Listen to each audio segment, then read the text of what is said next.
All right, welcome to another episode of Critical Weight Theory. And in this episode, I'm diving into one of the most influential and controversial ideas in modern philosophy and feminism, a single sentence that changed how millions of people think about gender, identity, and society. And here's the quote: "One is not born but becomes a woman." Again, one is not born but becomes a woman. So that line comes from Simone de Beauvoir, whose work challenged the assumption that femininity is something 100% natural or biologically fixed. Instead, she argued that society slowly shapes people into gendered roles through culture, expectations, institutions, and power. So, the unsettling part is how early this process begins, according to the theory. So, before children can fully speak, the world is already speaking for them. A little girl is dressed in pink, she's handed dolls, praised for being sweet, quiet, and agreeable. A little boy is dressed in blue, given toy trucks, action figures, or tools, encouraged to be brave, independent, and assertive. And the messages are sometimes subtle, but pretty much constant. Girls nurture, boys lead, girls accommodate, boys conquer. And over time, those expectations stop feeling like instructions and start feeling like identity itself. You know, I'm a boy, I'm a girl, and that's all pretty narrowly defined. And those are not just descriptions, but social scripts, according to the theory. And there's like a process that goes into the making of gender. And the theory and the theorist believed this conditioning creates what she called the eternal feminine, the idea that women exist mainly in relation to men, not as fully autonomous individuals, but as complementary beings, supportive figures, wives, mothers, caretakers, and in a professional setting, secretaries, helpers. In her framework, man becomes the default human experience and woman becomes the other. Not the norm, not the center, but the comparison at best. And once you notice that pattern, it's hard to unsee it. That's why this theory has caught on and why feminism kind of took off and became influential. So think about language. A doctor is often assumed to be male unless specified otherwise. A female doctor becomes a subcategory, and male experience gets treated as universal. Female experience becomes a variation. As girls grow older, the conditioning deepens. Schools reinforce expectations about appropriate behavior. Religion may idealize obedience or purity. Media teaches that beauty is social currency, and peers reward conformity and punish deviation. Now, to be fair, there is plenty of purity and obedience that even males might be expected to participate in. It's not like boys and men are never punished by religious ideology, but the punishment seems to be especially strict when it comes to women or girls or females or whatever term you care to use. And young women learn that appearance matters enormously, that desirability carries status, and that male attention can determine value. And even ambition becomes conditional. Be successful but not intimidating. Be attractive but not too sexual. Be nurturing but don't lose yourself completely. Be independent but still prioritize everyone else. So these contradictions aren't accidents, they're sort of impossible standards, like you're supposed to be chaste yet also flirtatious, and that's sort of a weird place to be. Like, obviously, it's hard to be chaste while being chased. You know what I mean? And that's sort of the strange position that the social expectations put ladies in. And according to de Beauvoir, they serve a purpose.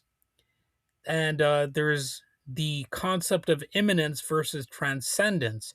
Now, I know a lot of philosophies or, you know, ideologies or whatever, they have these weird terminologies, these weird concepts that seem to crop up and they might confuse people.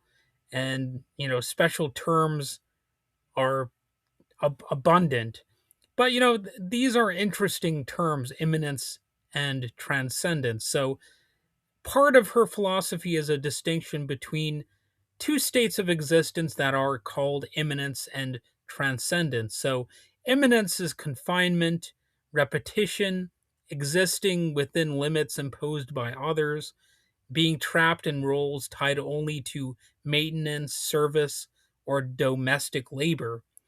Meanwhile, transcendence is freedom, creation, ambition, self definition, and the ability to shape the world and oneself without being as confined.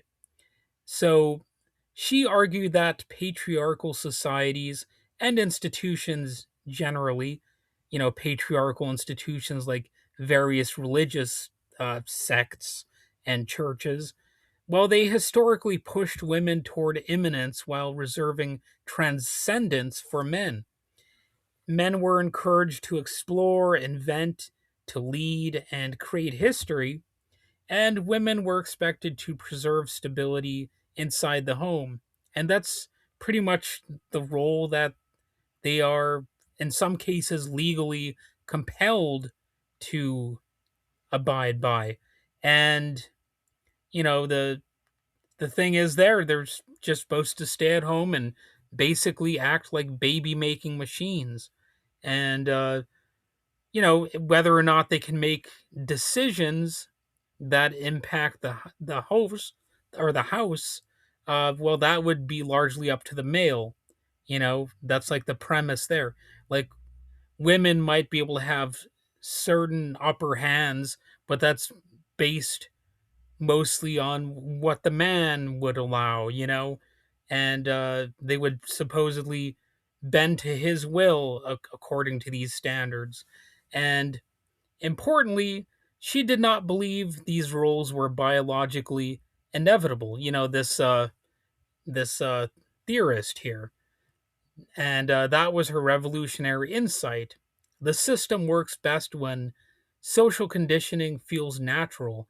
When people say that's just how women are, that's just femininity, or that's human nature, something you frequently hear to discredit, challenges to various systems of authority, like, what about human nature? What about human nature? That's one of the constant arguments, as if human nature cannot in any way change or evolve beyond what has come before. And de Beauvoir challenged all of that. She argued that what we call femininity is often the result of lifelong training, performance repeated so many times that it almost becomes invisible. So, what makes de Beauvoir feel so modern is that her work connects directly to conversations we are still having today. Gender performance, social construction, beauty standards, motherhood expectations, the policing of identity, and the othering of marginalized groups in general. Her ideas helped pave the way for second wave feminism and later influenced thinkers connected to structuralism. I think I said that wrong. Structuralism and queer theory. Now, as I talk about feminism, I don't want to give you the wrong idea. It's not like I agree with literally every feminist theory put forward, or every individual feminist person in existence. Uh, there's no singular definition even of what feminism is, you know. So I'm not saying that I have no critiques of feminism or whatever, but definitely the idea of women being treated as the other, well, that seems to be practically irrefutable at this point. I mean, just look at world history. So the idea that she's like completely wrong about that or something, I think that's a little bit ridiculous. We see the ways in which women are kept back, and that is often done intentionally and culturally, and the ways that she describes in her theory. So this is one of those feminist theories that just seems basically irrefutable. And it's not like you have to be a perfect person to understand what she's saying is accurate. And you can have a you can have a flawed background. You don't have to be perfect, and you don't necessarily have to agree with every claim that finds itself being tied to feminism in order to agree with this major overarching theme. You can see echoes of her work in discussions about intersectionality, gender expression, and the rejection of rigid traditional roles. And you don't necessarily need to be a radical feminist in order to sometimes question rigid traditional roles. So, an example that I often use is something my mom noted about purses. Like, why on earth should a man feel embarrassed to carry around a purse? Like, there's there's nothing inherently bad about having a bag full of items, and you don't need to put makeup in a purse. You can have any number of things in there. And I regularly carry around a bag when I go to work.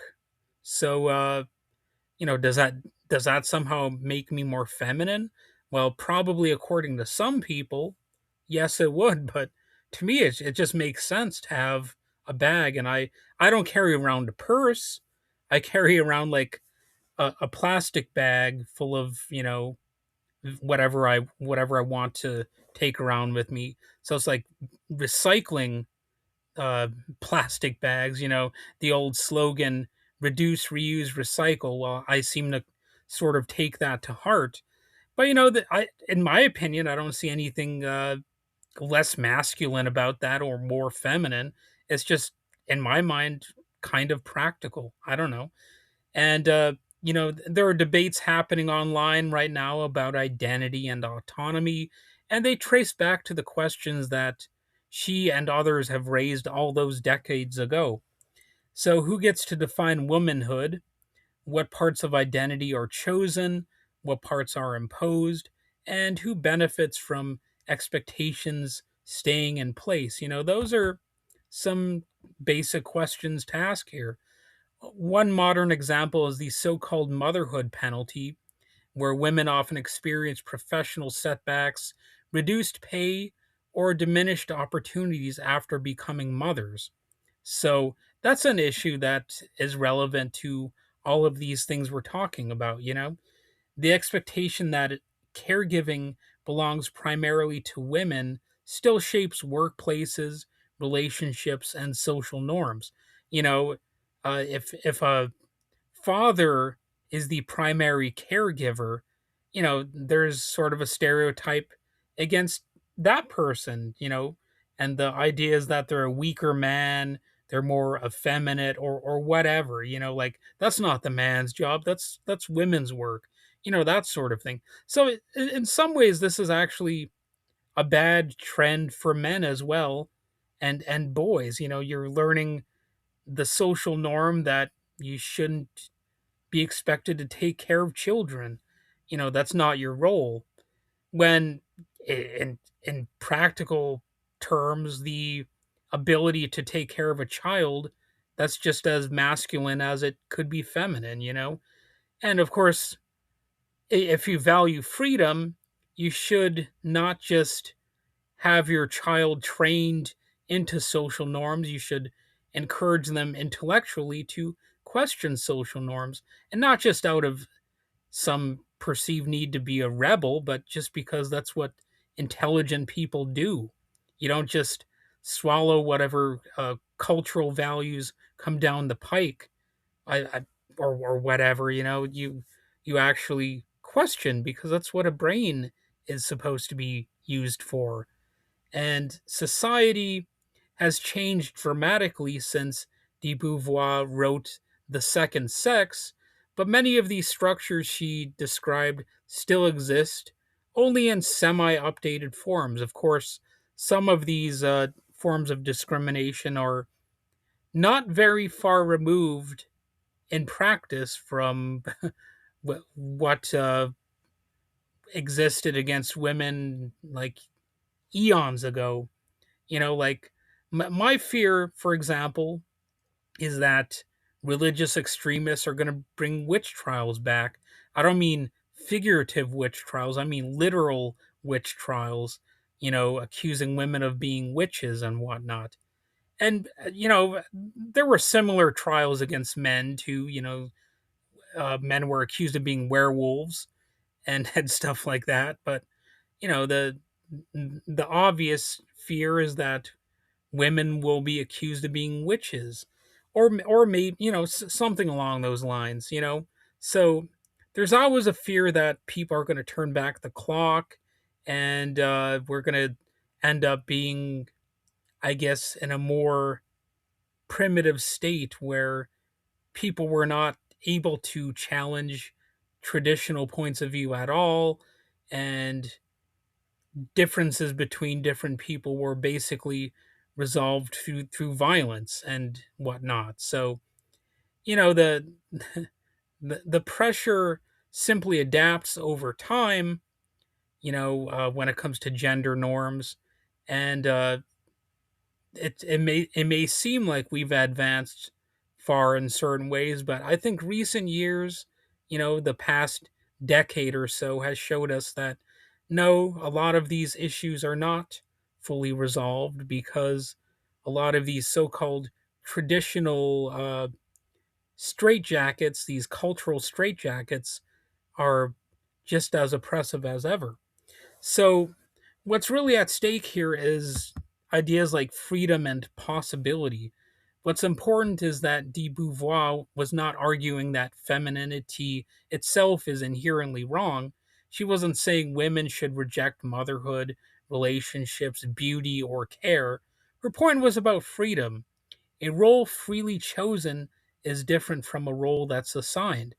And the problem begins when social systems narrow the range of acceptable lives, when people are told who they are before they've had a chance to decide for themselves. And that's why her most famous statement still resonates. One is not born but becomes a woman. Not because identity is meaningless, but because identity is shaped. And if something is socially constructed, it can also be questioned, challenged, and sometimes transformed.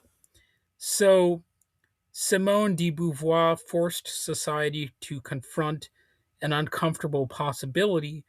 What if many things we call natural are actually just learned? And what if gender roles are less about destiny and more about conditioning? And what happens when people begin refusing the identities that have been handed to them? So, those questions continue to shape politics, culture, relationships, and philosophy today. And whether people agree with de Beauvoir or reject her entirely, her influence is impossible to ignore. So, thanks for listening. If you enjoyed this episode, despite my few uh, fumblings with language, feel free to subscribe, leave a review, and share it with someone who loves philosophy, psychology, and cultural criticism. And I'll see you next time.